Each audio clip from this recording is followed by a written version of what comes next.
You are now listening to Out of the Blank.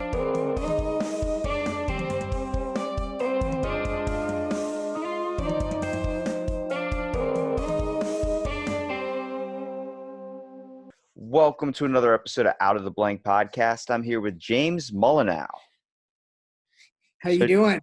James, tell me a little bit about what you do professionally. So I am currently a sales manager for a roofing company out here in New Mexico. I do quite a few different things. I also have a digital marketing agency that I run online.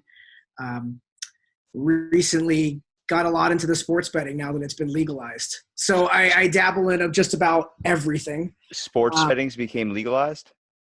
Oh, yeah. Absolutely. Yeah. So sports betting is legal on, I think, around 15 states now, where you can do it online. I think almost every state has a sports book. Like my state here, they don't allow the online sports books, but you can go to the casino now and go to their sports book and put down bets left and right.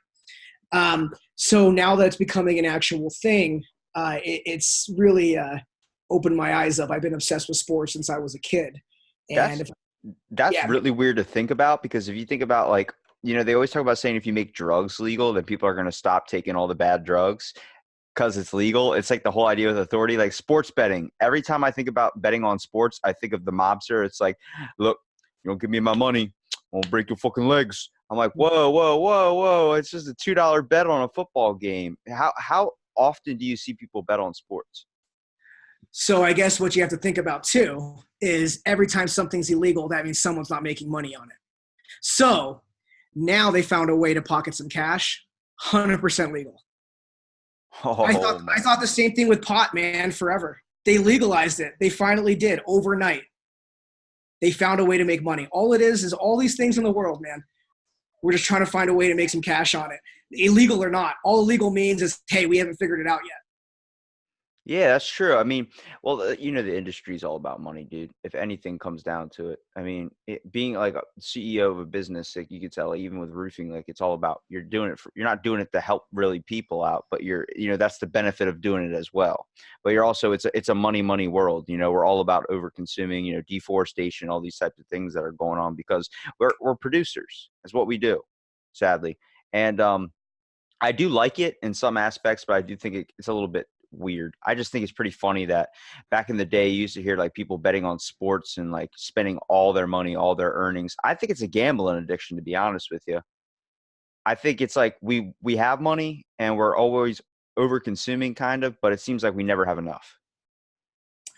It's right. And especially when you look at it as strictly kind of a material thing, which is kind of the way I look at it. Money's money to me.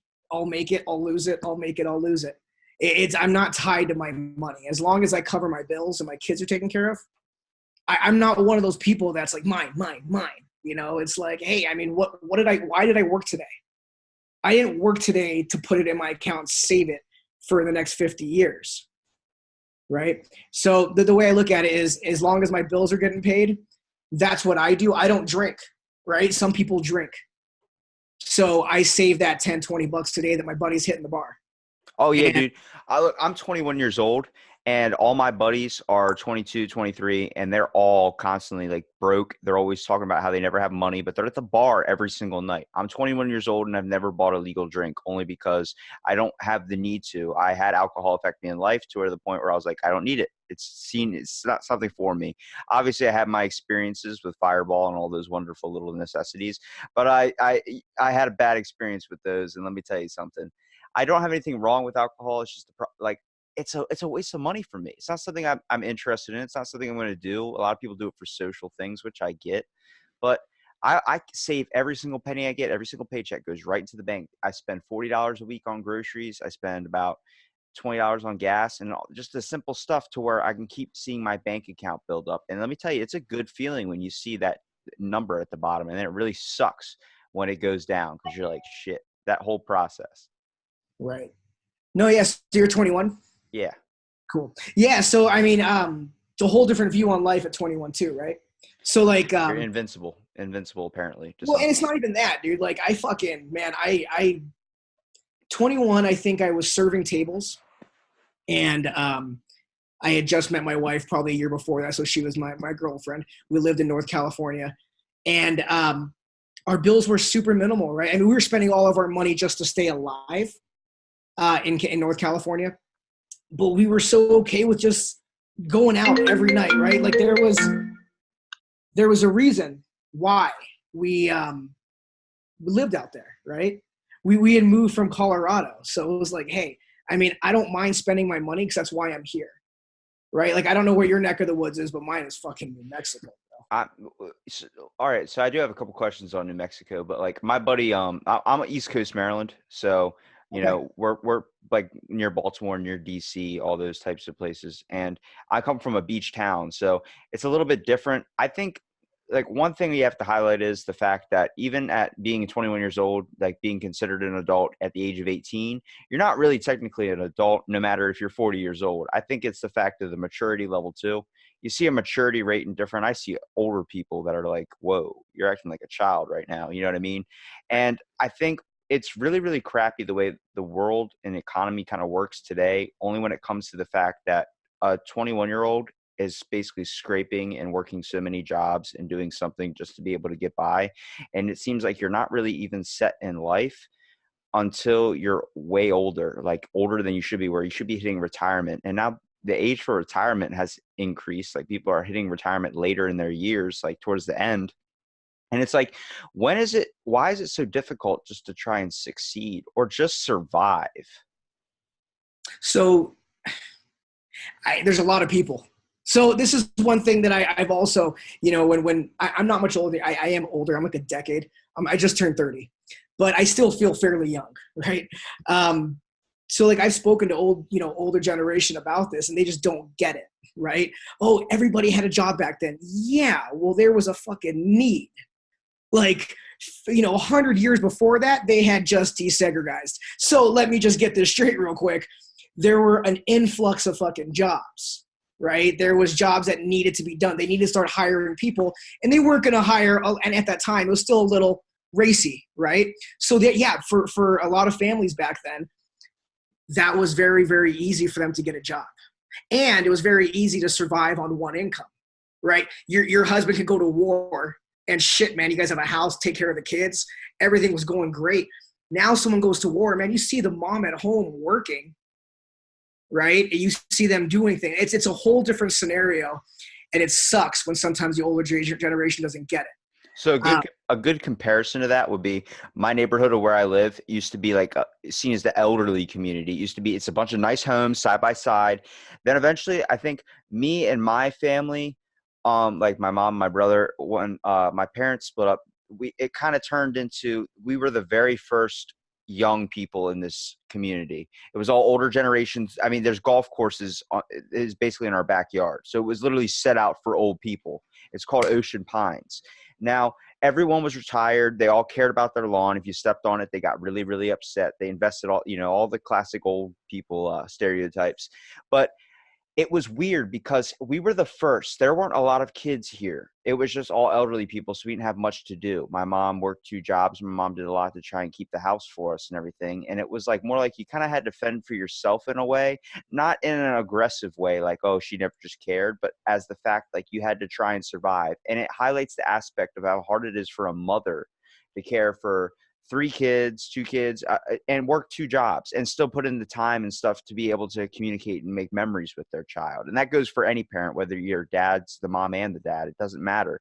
The idea is now this area has gone from an elderly community at the start to nothing but literally poverty-stricken just people. It's this whole area. There's kids everywhere. Their parents are working constantly, and they're just, this whole area just kicked the old people out, and the older people are like, what's happening?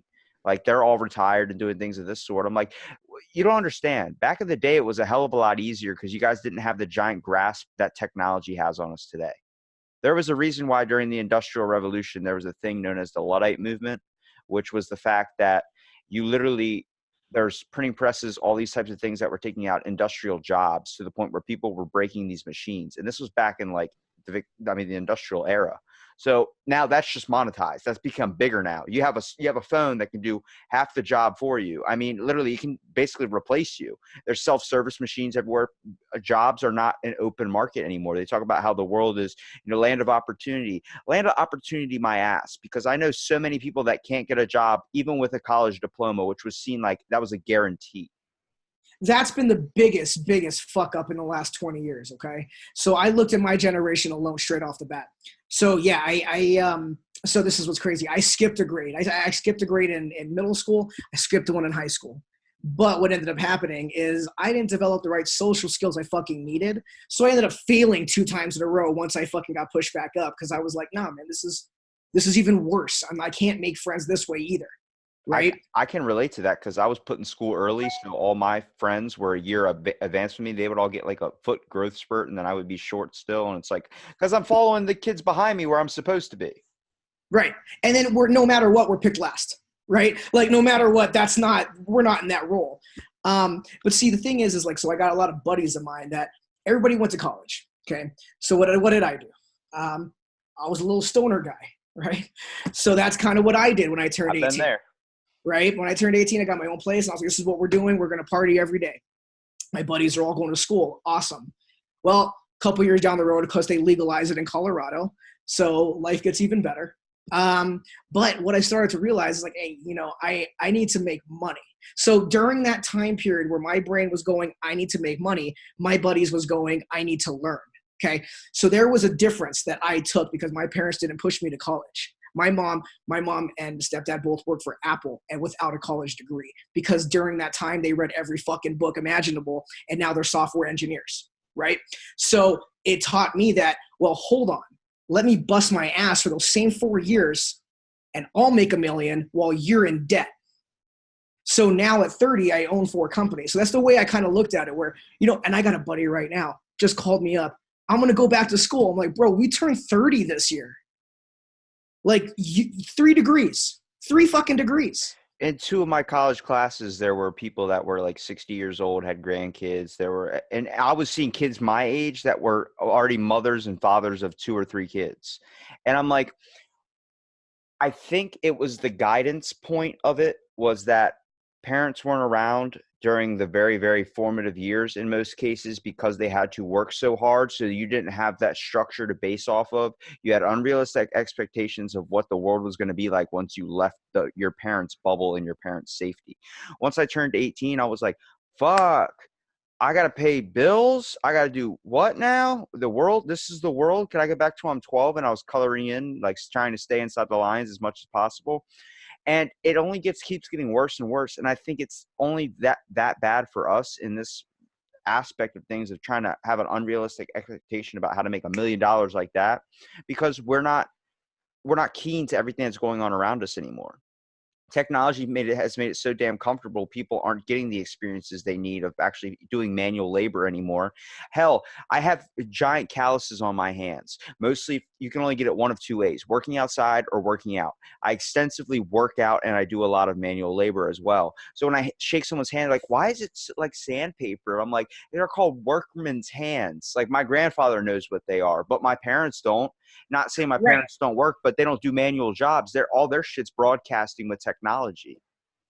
So yeah, that's what it's a big thing that I wanted to mention also, right? I mean, what's crazy is when I meet a lot of these people that, fucking millennials, can't stand millennials. I'm like, you understand they're your kids, right?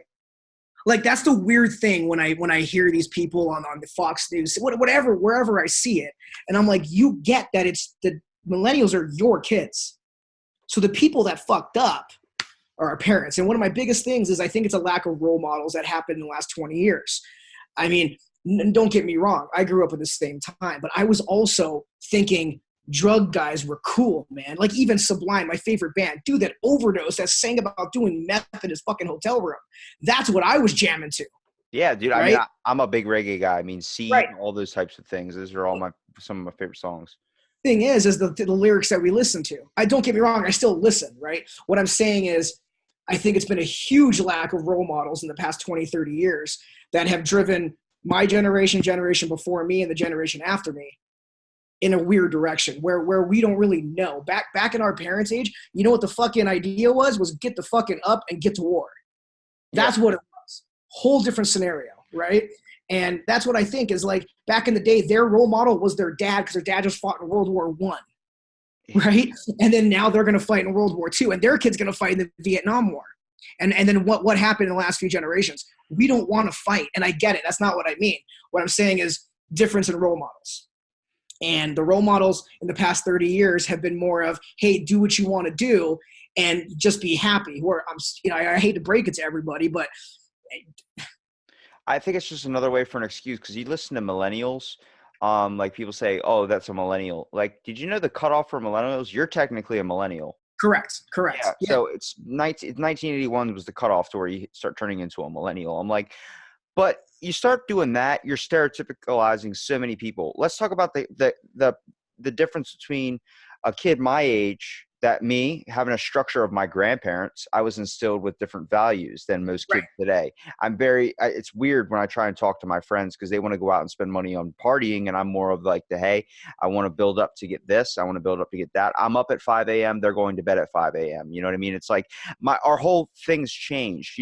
I go grocery shopping. They don't go grocery shopping to the point where there's nothing left. And they keep opening up the refrigerator over and over again, hoping something just magically appears. I'm like, you're not set, like you're acting like you're 17 years old or you're 16 years old and you haven't gotten the grasp on the world yet. Like, you struggle with bills. You complain about how you never have any money. You notice how I never complained, like, well, you just don't have a lot of bills. I'm like, no, I do, but I also focus on prioritizing my money, saving things. I don't see the bar spending you spend upwards of $200 a night at a bar. Right. My buddy, he has the luck of the doubt, literally lucky. I made fun of him for gambling just because he spends he can sometimes spend $1,000 a night. But he won a Benz. He won so much stuff that like a week after I was giving him shit on a podcast, he won a freaking Benz. I was like, excuse me? He's like, yeah, I won this car. I'm like, oh my God. But you literally saw it. Everyone's trying to get a piece of that. Everyone started hitting him up for rides. Everyone wanted to talk to him. And then eventually he ended up selling off the car and getting something else because he should have chose the money option. He should have chose like getting this amount of money instead of the car. But he chose the car, ridiculously high payments he did not think of. He did not consider that fact. He didn't take the advice of his parents. He told his parents to fuck off and he did his own thing. Now he sold his car and now he's back at the start again. Like that thing didn't even happen. It was just a little quick couple months. I'm like, so hold on. Let's reel it back for a second because I have an idea for you. So when we die on our deathbed, right? What the fuck are we going to talk about? We're going to talk about memories. My memory's not going to be, oh, remember that one time where I had $1,000 in my pocket? And I was like, hey, remember that fucking month I drove around a fucking Benz? That's true. I mean, so it depends. That'd be a good story though. Right. And it's like, hey, I had $1,000 in my pocket. I never did anything with it because I got hit by a car next day and I've been a vegetable the last 20 years. What I'm saying is the one thing that you want to always grab onto are the memories. Some people live off of memories. My sister is like that. She's in Australia right now. Just got back from China. Like $0 to her name. But she's lived in I think like 32 countries now. Right? Like, dude, I can't, like, that is so fucking rich to me. That's insane. Yeah. Like, that's insane. Well, my buddy John, he was on my podcast too. He's wants to be he basically goes over into less impoverished countries and teaches them how to skateboard and just experience the culture. He wants to kind of get experience that way. And he works at a skate shop or skate park during the day. He works 2 weeks and then he's gone for like a week. I'm like, what are you doing? He's like, I just go traveling. He's been to Jordan, Iran, Greece, all these awesome ass places, millions of pictures, helping kids out, just skating everywhere possible, living off of like, oh, you can live off $15 a day. The main thing is just getting there. And then once you live there, it's like your money's worth so much there. I'm like, the fuck? Like, this isn't Travelocity.com. Like, you can't be going and like telling me, be the little gnome that's trying to guide me through the best pricing range. But he's like, dude, work 2 weeks, gone a week. I just saw him the other day. I texted him. I was like, hey, I want to come over and like just hang out. And he goes, no, dude, I'm in Jordan right now. I'm like, you're what? You're in Jordan? You're in Jordan right now. What does that mean? Like you're getting Jordans? No, dude. And he's sending pictures of these like kids learning how to skateboard. I'm like, what are you doing with your life? He's like, but what are you doing with your life? I'm like, damn, he's got a point. You can literally do what you want to do. The sad factor is I don't think money should be the thing. I don't want the fact that we live in a world that capitalizes on that. Yeah, money's cool and all, but the fact that it doesn't matter what you will do to get that dollar. You will hurt somebody to get that dollar. You will do these types of things. You would rather be addicted to your phone than make memories with your family. I have a theory that later in generations, like my cousin, who are like growing up now, like little kids still, they're going to get nostalgia from looking at their phone screen. That's going to scare the shit out of me, because I remember waking up, smelling a certain thing in the air, being triggered like that when I walk into a grocery store, like, holy shit, I'm back in Florida. Life was innocent. I was doing a puzzle on the table, like that whole shit. I love those moments. And sadly, kids are going to get that from watching Netflix. It scares me. So this is what's cool, right? So like I'm in this weird generational gap at 30 years old where this is what we do now, right? Like we that's one thing right there, right? Vaping, right? When I was a kid, dude, when I was in high school, it was all about a pack of Marlboro Reds, bro. And that's all we did. We sucked down cigarettes like a motherfucker. So this is one thing too, right? I'm in that age, right? So like when I was 16 is when I got my first flip phone, right? That's when I first got it. Okay, no screen on it, just a fucking flip. You had to hit the button 3 times to get one letter. Well, yeah, but dude, that was so much easier than this piece of shit. Are you fucking, dude? I need 2 hands for this motherfucker. And you have to update it all the time. Let me tell you, I had a Nokia, and those things were like a tank. You could drop that thing, you could shoot it, and that thing would still work. 3 days, bro. 3 days of fucking battery. So and detachable. I could have another fucking battery in my fucking pocket, ready to rock for the next day. So like, all right. So what's weird is, like I said, I remember that, right? I remember CDs, and I remember when MP3 happened in high school, and that was fucking incredible. But what I can't figure out, I can't read an atlas. So like that's a weird thing to me. So like when I talk to like even my buddy who's like 40, which is that generational gap, 10 years, he'll fucking pull out a fucking atlas out of his glove compartment, like, oh, turn right. It's like, what the fuck? Like I don't even know. I couldn't even fucking figure that out in 2 hours where we were. Right? I can go, hey Siri, get me to the closest fucking McDonald's. Oh, she's about to do it. You know what I mean? Like, yeah. Like I don't have that. So if shit hits the fan, I can only get to my house and my office. So, and that's the weird thing I think about is this is why I need to do more. I need to learn more. I need to take, electricity out of my life just for fucking 1 day a week. So when shit hits the fan, because it's not about if, it's about when. That's when we'll need it. When do you think this shit's going to hit the fan? If you had to estimate? We can cross our fingers that it doesn't happen in our lifetime. But what sucks is if it doesn't happen in mine, it happens in my kids. I don't know. I don't know if climate change is going to affect us first, or, the thing is democracies don't last. Yeah. The longest democracy that ever ran was, I think, Rome, and we all know how that ended. Yeah. Well, right? I just watched, I've been watching Get Really Addicted to Bill Nye and talking about the world. And he's adapted to us again, like the adults. He's not focused on going for newer, do childish stuff anymore. He's like, hey, motherfucker, you're adults. It's time to pay attention. I'm like, oh, shit. Bill Nye's about to teach me a lesson. And he uses comedy in a way to help describe it to people. And he's like, our humankind is not, this race has not been around forever. This is just, we're still a new, technically compared to other species, we are new. Like, that's ridiculous. And I'm like, we're already at a point where we're hurting ourselves more than we should be, like to the point where I don't see it lasting another couple hundred years. I don't know what's going to happen, whether the earth just decides to wipe us off the map. But even then, like, people talk about like ending population, and people just stop producing and just everybody died off, the world will be a better place. Yes, but it's not going to change any of the stuff we've already did here. That stuff's going to last. Those buildings are still going to be up. The worst thing we do is just halt the progress of what the earth's going down into. Have you seen that video of the 50,000 years after we're gone? No, I have not. Literally nothing. 50,000 years, everything will be disintegrated in the dust. There's a video that shows after 10,000 years, steel will go away and it'll turn into dust. 50,000 years, there will not be one piece of evidence of humans ever being on this planet. Everything will be gone. So, no, I think it's very feasible for that to happen. That's why I think we find cities underneath the water that are proven to be before us, right? Because those were kind of preserved. Yeah, they found that one, the Japanese Atlantis, the Gunai Monument, which was they chalk it up to be like an underwater Atlantis, but I'm looking at it and I'm like, it also was really close to land, and it's possible that the Earth just could have shifted and sunk it into the water because they only found it like not even 20 feet below the surface. So it's like that easily could have happened, but it makes you think.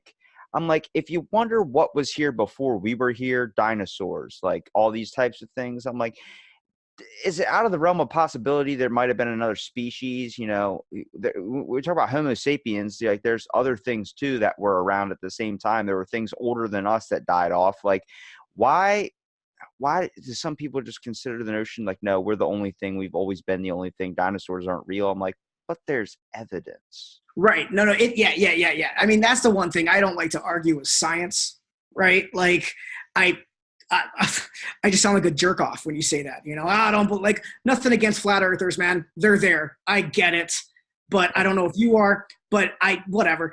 I've seen enough evidence. And you know what? It's not even pictures. You look at the fucking moon, right? So that's one of those things. I'm not going to argue with it. Fucking Plato figured it out 3000 fucking BC or whatever, right? Like it's fucking crazy. If they've been knowing shit like this forever, and it's weird in our evolution that we've hit this great technological point that now we actually start question the easy shit that we knew. We're like, hey, we already knew that. Why are we still discussing that? Like, let's move on. Let's grow the world. I always talk about the example, like the fact that cryptozoology, you can't say Bigfoot doesn't exist because maybe that evidence hasn't came to light yet. And that's just tantalizing a stupid little kind of notion and idea. But like flat Earth, I don't believe it, but I can understand why someone can convince themselves to believe it. I think you can convince yourself of anything. Like I when I talk to people, I'm like, tell me what you think. It's all about understanding. I'm going to fight the other side. But even if I agree with you, I'm going to fight the other side because we need to have both logical things into the argument. You know what I mean? If we become so one-sided and not open-minded anymore, we lose the true nature of what it means to be human, what it means to be curious, what it means to be all these things that we're great innovators. The fact you brought up before, talking about people that we structure ourselves by, and we have a really shitty amount of people that we structure ourselves by in society today. Is that a problem with the people, or is that a problem with the world? We're kind of focused on celebrities being the mainstream, the main thing to look up to, the main thing you want to aspire to be, just like, you know, whoever, you know, Kanye West, let's do it. That means that most kids want to start making a mixtape. I'm like, you're structuring yourself off something that doesn't even have a good structure himself. I think if you really want to structure yourself off of somebody, you should look to someone more ancient that wasn't exposed to the fact of technology that we had today. Like they had Rosie the Riveter back in the day. That was something for women to model themselves off of. And then eventually rights were given to them. They learned to step up and do stuff to help out their country and help out their men that were fighting in war. That was a major turning point for that whole gender. And that goes in anything. Humankind has had to go through shit and experience turmoil to get to a better place. But sadly, nowadays, we get comfortable with that turmoil, which scares the shit out of me. I don't want my phone to be addicted. You know, I like my phone. It's always beside me. But when I'm podcasting, when I have people talking to me, I don't look at it. I turn it off. It's easy to have that because you don't want that. You don't want that disconnection. It's like this whole podcast is the point of, let's take time just to have an hour conversation or something. We don't ever do that anymore. Nobody ever talks to each other on the street anymore. And if they do, all they hear is problems. All they hear is bitching. It's like, stop. What's wrong? Like, you're not connected anymore. So you're trying to find that connectivity to express yourself and complain about your day, but you have no one to do that anymore. You wonder why the guy shot up a store? Because he was full. He was tired of all the bullshit. He was tired of all this stuff. We need to go back. We need to take steps back. We need to stop expanding, focusing on next planet, another home, because Earth's not going to last. Focus on the one we have here. And before we even focus on the one we have here, focus on people. Focus on bettering ourselves. I have a shit ton of problems I got to deal with. So I'm not going to change anybody or push myself onto anybody because I still have work I have to do. I don't feel succeeded in life. And Leonardo da Vinci said it best. Art is never finished, just left undone. People are a constant work in progress. You're never finished until your expiration date. Totally get it. Yeah, no, it's weird how it all lays out because like I look at life as, you know, it's just a series of moments, right? And I just try to latch onto those moments as much as I can, right? And I'm one of those people that I grew up one of a very big family, like one of 10. And sorry, hold on one second. And so it's more of like I tried to recreate a family, if that makes sense, right? Me and my wife decided to have kids, even though it was a giant family, we weren't close. So that's kind of my view on it. And again, with the whole type of leaders in life, that's kind of the way I kind of steered my life in my way was, hey, this is the right way to do it. And the thing today is a lot of parents, and at least in my generation, in your generation, they told you to be you, right? Don't become the norm. Don't do that. Don't do that. But I that's why I structure my kids very well, where I'm like, don't follow around. There's a few ways to do things if you want to succeed. You can learn your own way, but I'm going to teach you my way right now because that is my only way I can do it. How hard was it for you to try and raise your kids and structure them off the way you wanted to do that? Because even you said you came from a big family and you had, you guys weren't connected. Did that instill into you a little bit more that you wanted that connectivity with your family when you eventually had kids? Exactly. Exactly. So my biggest thing, my father passed away when I was very young and young enough that I remember. So I was a teenager. And it's one of those things that I kind of go through with my kids where I do so many things with them, right? I'm very stern. And it's not that I'm very strict. There's a certain way to act, right? And I'm not saying that there's one way to act. I'm just saying that you have to know how to act. Like, fuck, dude, we go to a library. You don't go walk in screaming. Just the way it is. Just the way it is. Also, one thing that really gets me, I don't understand, is the parents that let their kids play games really, really loud at going out to eat or something. Like, why? You're allowed to fucking have an iPad, an iPhone, fucking anything. I wasn't allowed to. Fuck that, man. They can focus for 30 minutes while we eat a goddamn meal. I can conversate every time I see that. Nothing against them, man. But I get a fucking dirty taste in my mouth where I'm like, hey, clearly this is the only time you hang out with your kids. Not even just coming from a parent's perspective, but coming from a person that's just sitting and enjoying a meal, and then there's a family eating over on the side, and everyone's on their cell phone just blasting and playing Facebook videos and shit. You're like, really? Like, I'm actually trying to connect. I'm trying to take the time, but I can't even do that because you're on your phone? Why? Come on, just put on some headphones. Have to serve during that time period, I'd fucking lose it on every damn person at the table. Like, I remember as a fast-paced man, because that's what I was about, right? Get them out, because that's how you made money. And I would lose my shit. I don't even know what I would do if I would just sit there just waiting. Like, hey, are you ready yet? Are you ready? Exactly. My cousin's a server, and he talks about like he's trying to come down here and make as much money as possible, and he's working like all these crazy night shifts, doing everything possible, just trying to earn as much. And he's like, I don't bring home shit in tips. I'm like, maybe it's the place you're working at. He goes, no. He goes, we live in a popular town. We're busy every single night, but nobody has money anymore. He goes, and it's really, really strange because I used to go out and eat with my grandparents, and we used to go to Applebee's Outback and have these connections where we were at, this is before cell phones became the cell phones we have today. This was back in the day. It was just becoming like the very first iPhone. So you couldn't get a lot of apps, but there was still like messaging. The screen was still kind of okay. Like even an iPod Touch was still a thing. And now those connections I had at those Fridays, eating bacon potato skins with my grandparents and just talking again. Like I went over there recently and had a family dinner. It wasn't a family dinner. My grandma was on her tablet playing and watching TV. Back in the day, I would sit at the dinner table with everyone and I would not leave until my plate was clean. It would have been 3:00 in the morning. My grandfather had been going to work at the hospital and he'd been like, all right, come on, seriously, go to bed. Because I chose to drink chocolate milk and do whatever. But it's like, that's not happening anymore. I saw that. I turned the TV off, took her tablet away from her. I'm like, let's sit down and eat like we used to. She's like, what do you mean? I'm like, you're Facebook poking now. That's too much. I'm not that connected onto Facebook yet. Like, I don't want to be. I leave my phone in my car when I go to the grocery store because you don't need it turning into another 2-hour fucking venture with your phone in your pocket inside the store. Next thing you know, you're on that playing like a game or something while you should be shopping. You're not just holding your own time up. You're holding people's time up as well when you do shit like that. Right. I mean, and it does come down to values, right? And I'm not fucking one of those 80-year-old guys going, hey, you kids, right? Like, no, but I do think that values play a huge role. I'm not very religious at all. I grew up very Catholic, right? But at the same time, I haven't been to church. My wife doesn't go to church. We don't do that. But my kids did go to a religious school. And I explained it to my family, right? My family doesn't get it because they're like, hey, man, none of us gave a shit. But you know what? What I do remember is knowing morals.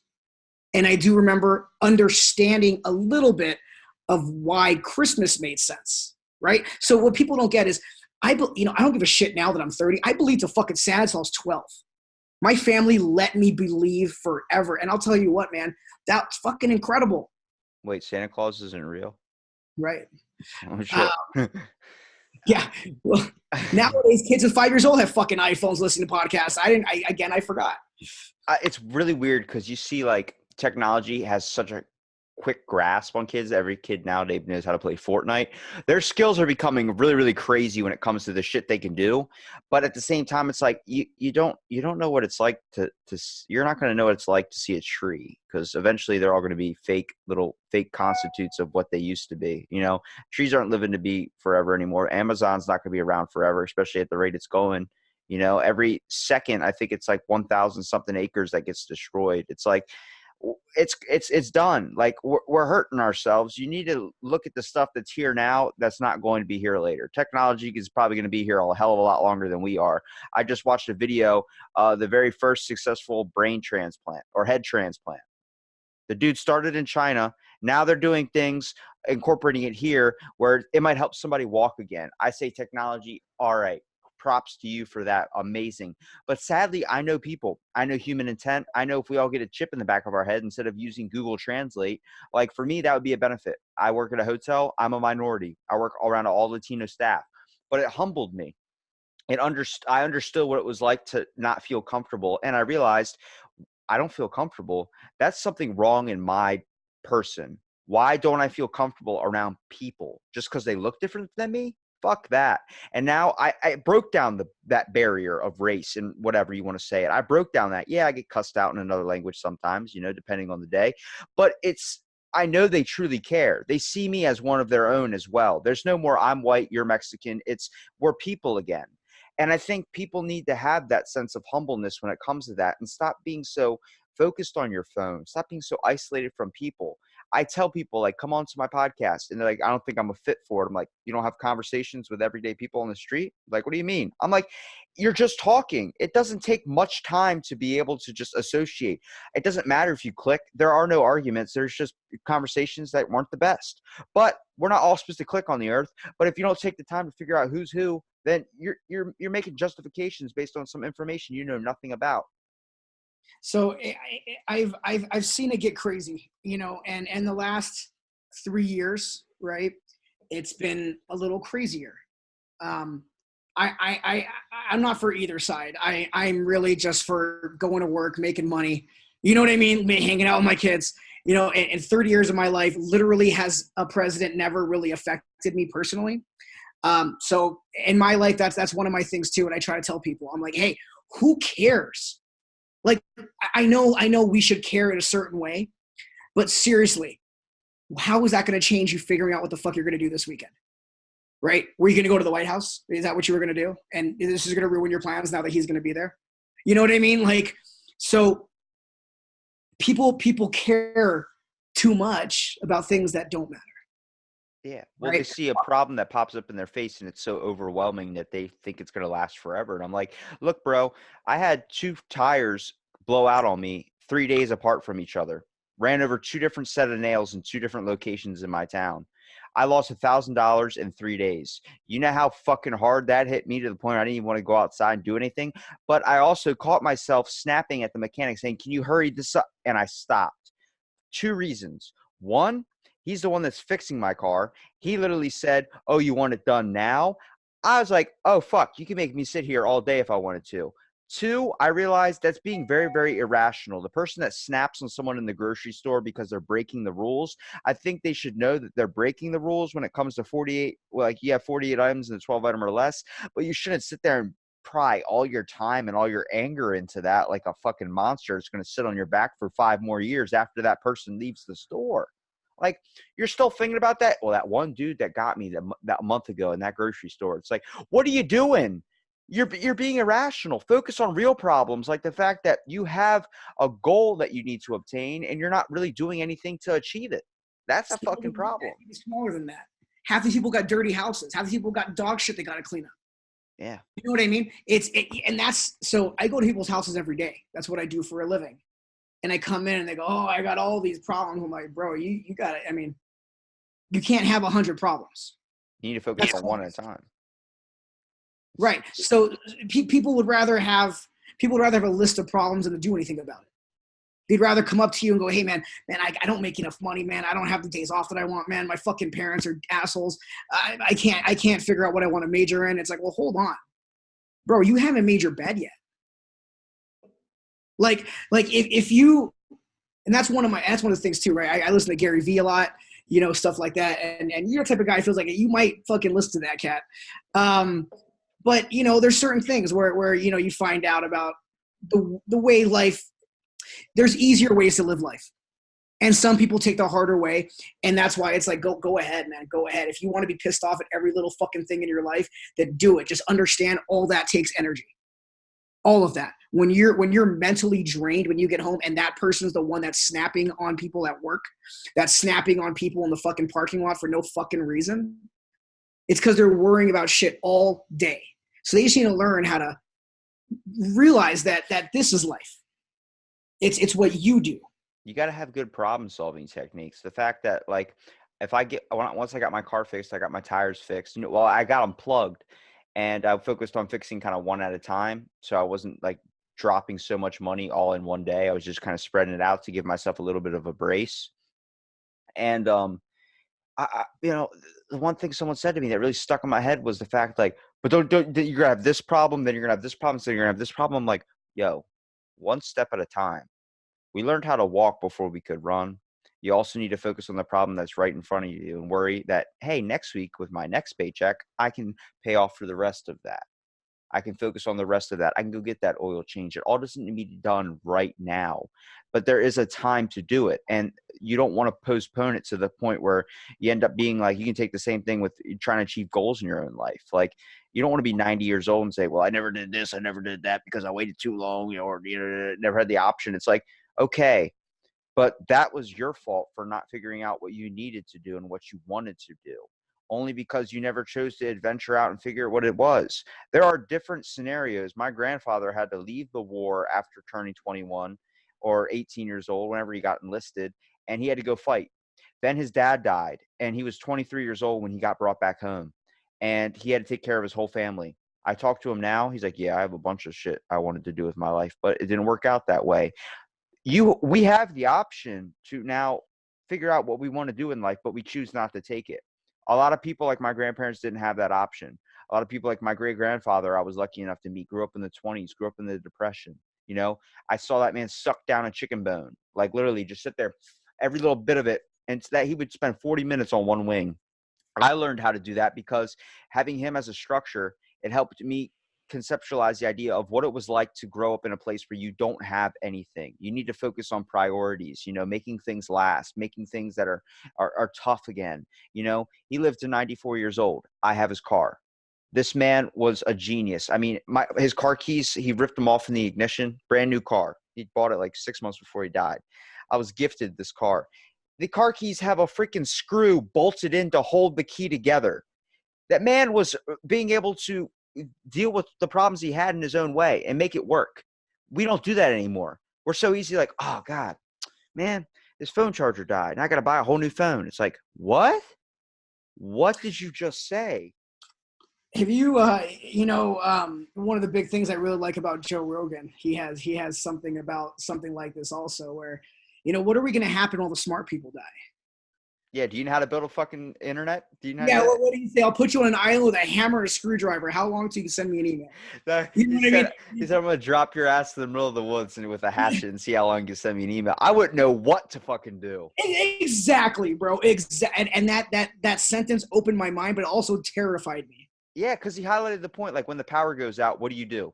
You sit and wait for someone to turn it right back on. Now, how long until you figure out that someone's not turning back on the power? And you got to start doing shit for yourself. How weird would the world get? People will go into savage mode. There'd be riots. There'd be all these types of things. So there's a story I read back when I was younger. So I'm sure you were pretty young when Hurricane Katrina happened, right?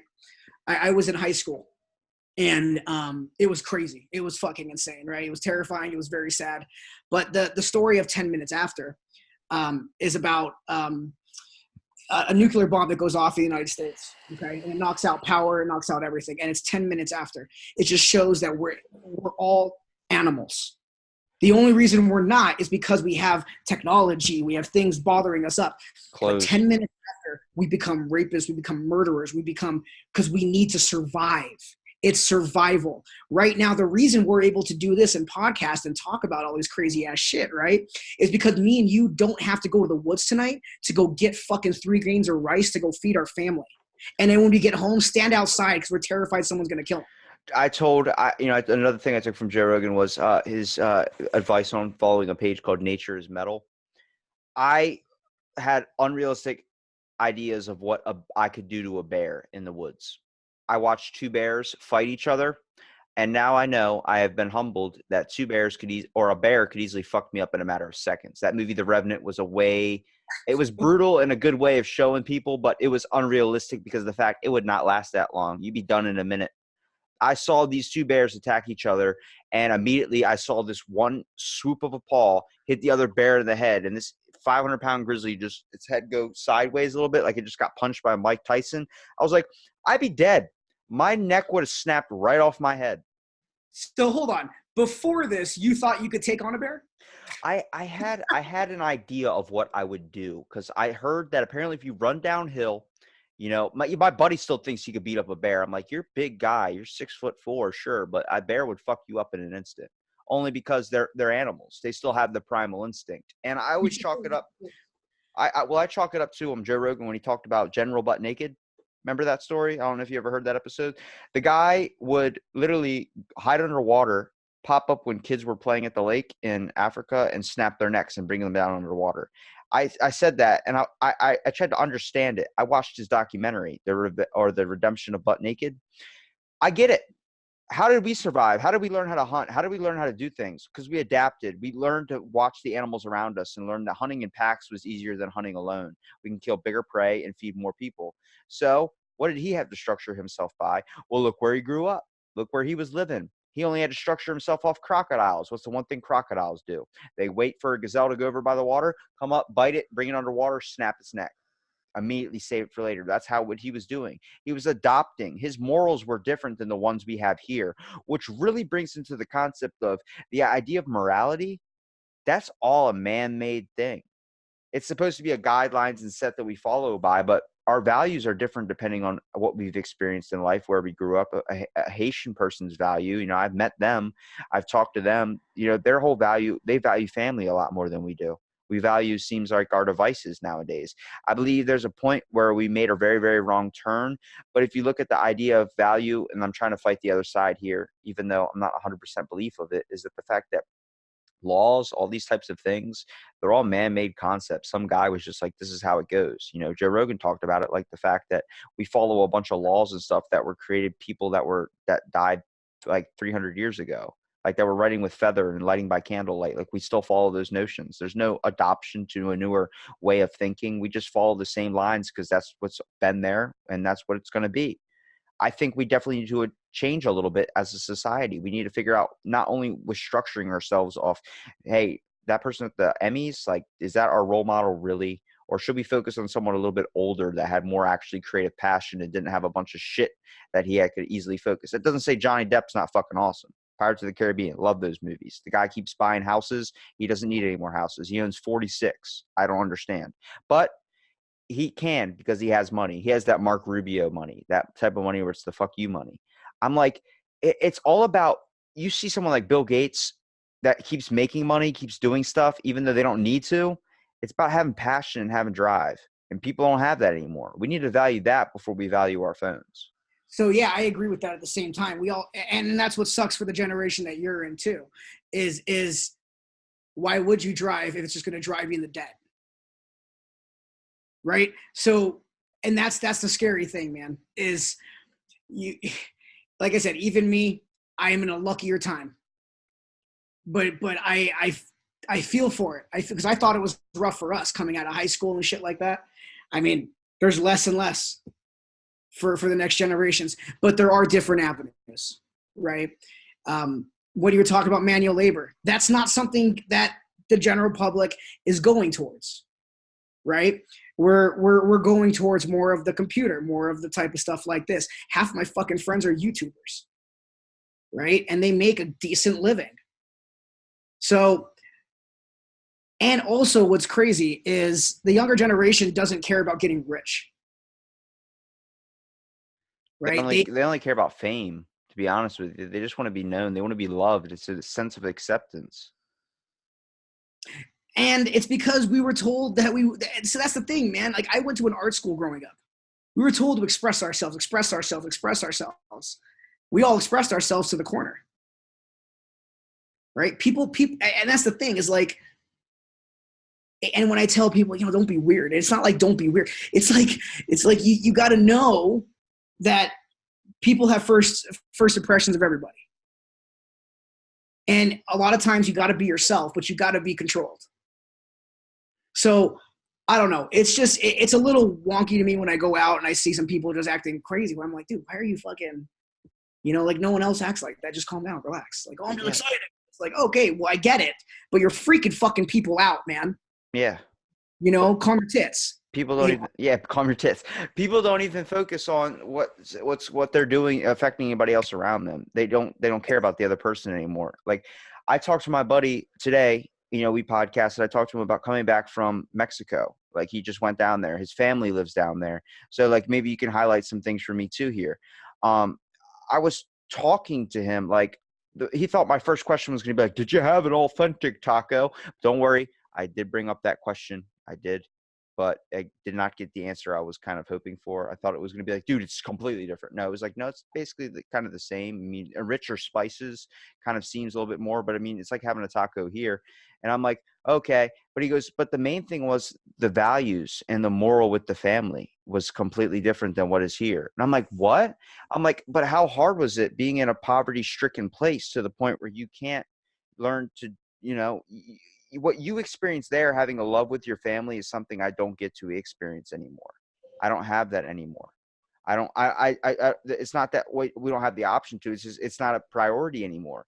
For him, being from a place of this, like where his family's all back home in Mexico, he had the option to see his family and become connected again with his family. So the first question I asked was, what was it like, the people there? Like, what was that like? What was it like seeing something that was, and he was just talking about like the hotel was amazing. I was like, but you didn't stay at the hotel every single day. You experienced your family that actually fucking lived there. So you know what the shit they're going through is. He goes, it is pretty sad that it seems like people work their ass off, make like $600 a week, but that's like $60 really, because of the money currency there. They're just poverty stricken. And I was hearing this, I'm like, my heart's kind of breaking, because I have a feel for others out there. Like, they put in way more effort and they get paid less. I'm like, come on, what's going on here? I think it's the idea that we were given a good roll of the dice, people in America were. Only on the fact that where we picked our spot was pretty fucking lucky when it came to the resources that we need for trade and things. Africa, I hate doing comparisons to other countries, but Africa, all they have to eat, the reason why they're starving is because all they have is gold and diamonds. That's really good with trade, but when you hold the idea of, oh, you want how much for that gold? How about instead of giving you all this food, I just give you a little bit because I know you're fucking hungry. Immediately, I start thinking of people as pieces of shit when I hear that. I'm like, wow, you're not going to give that guy food? He's eating Haitian mud cookies. Apparently, they're really good, but it's 90% dirt, 5% butter, and 5% salt. That doesn't sound very appetizing. I haven't been to Mexico like in a decade. I'm in New Mexico. Isn't that the same thing as? No, bro, we're part of the United States. Dude, I just figured out Canada is right above me. Okay, so I like, if you told me to point somewhere on a map, I'm like, is it fucking here? I knew you were going that direction. It's all good. I moved here from San Francisco, and even out there, and people were like, "Why are you moving to Mexico?" I grew up in Hawaii, grew up and lived in Colorado, lived in San Francisco, and now I live in New Mexico. We're right above Texas. Oh, okay. We're part of the Four Corners, so it goes Utah, Colorado, yeah. So We're about 5 hours from Denver. My So, apologies. but we down south we do share a border with part of Mexico. Okay, that's where Juarez is, and but that's one of the things I was talking about immigration too, man. Is it's crazy. People out here freak their shit, but like really the people that it actually affects are the farmers on the border. But that's it. It's like 19 people. Yeah, You know, I podcasted with one dude. I do kind of regularly. We talk about like he's into cryptids and all these types of things. He was telling me about urban legends, and he was like, "Let me tell you about a Texas urban legend. Love the guy to death. He's a wonderful dude." But I told him I was like, "The boogeyman," and he goes, "Yeah, but this is the Texas boogeyman." He starts saying El Cucuy. I'm like, "Bro, that's not even from your. It's not even in your language either. Like you would think that it would highlight the aspect that comes from Mexico, which is right fucking beside you. But it makes you look at the shit that we have today. We're like, what did America make? Tacos. No, not from here. Not from here. And tacos don't come from here. Chinese food, not from here. Not from here, buddy. And you keep saying a list and list of shit, and you find out everything's made in fucking Mexico. There was a Trump sticker I saw, and you know what on the back of it said? Made in Mexico. I had to laugh because I talked to my buddy about going through the border. Like, how hard was it? He goes, it's actually pretty easy going to Mexico. I'm like, yeah, but I bet coming back was a bitch, right? He goes, yeah, because there's not anybody wanting to go over there. Because they have, and a lot of weird things is I've talked to people that come here legally and illegally, but the fact is they always bring up the same idea, like they wish they could go back. I'm like, but don't you hate what it was like over there? That's why you came here for a better life. They go, wasn't what we expected. It's like when someone says stereotypical, like Mexico, you think of tacos, sombreros, all this other shit, but you don't know what it's really like down there. You don't know what it's, you only know the hotel, the beautiful things. I went to Cancun. It was awesome. Like, did you experience all the drug raids and stuff that was going on down there? What? right. There's a And that's giant drug the war that's scary going part on about down there. almost everything that we deal with these days is people don't understand. But it's because we're blinded. We're blinded by the light, man. We Because choose to live a life of unknowing than rather than knowing because the truth is a little bit too scary.